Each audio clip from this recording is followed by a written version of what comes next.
Dry fruit లడ్డూలు, seeds లడ్డూలు ఇవన్నీ హెల్త్‌కి మంచిది అన్న విషయం పక్కన పెడితే, ప్రతి నెల సరుకుల కంటే వీటి ఖర్చే ఎక్కువైపోతుంది. మరి డ్రై ఫ్రూట్స్, నట్స్ అండ్ సీడ్స్‌లో ఉన్న హెల్త్ బెనిఫిట్స్‌కి ఏమాత్రం తీసిపోకుండా ఇంట్లో ఉన్న సింపుల్ ఇంగ్రీడియెంట్స్‌తో ఒక హెల్తీ లడ్డు ఎలా తయారు చేయాలో చూసేద్దామా?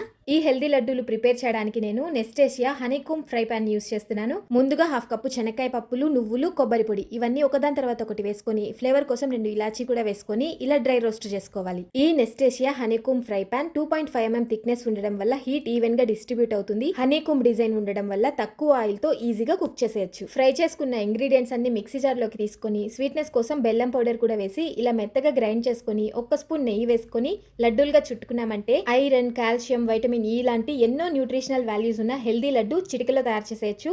పిల్లలు హెల్దీగా వెయిట్ గెయిన్ అవ్వడానికి, హైట్ పెరగడానికి ఈ లడ్డూలు చాలా బాగా హెల్ప్ అవుతాయి. ఈ హెల్దీ లడ్డూలు స్టోర్ చేసుకోవడానికి నేను ప్రీమియం ట్రాన్స్పరెంట్ నెస్టేషియా 1000 ml కెపాసిటీ ఉన్న ఈ గ్లాస్ జార్ ని యూస్ చేస్తున్నాను. ఈ క్యూట్ బర్డ్ షేప్ తో ఉన్న ఎయిర్ టైట్ లిడ్ వల్ల ఫుడ్ ఎక్కువ రోజులు ఫ్రెష్ గా స్టోర్ చేసుకోవచ్చు. ప్రోడక్ట్ డీటెయిల్స్ అన్ని డిస్క్రిప్షన్ లో మెన్షన్ చేశాను. కావాలనుకున్న వాళ్ళు చెక్ చేయండి. Thank you.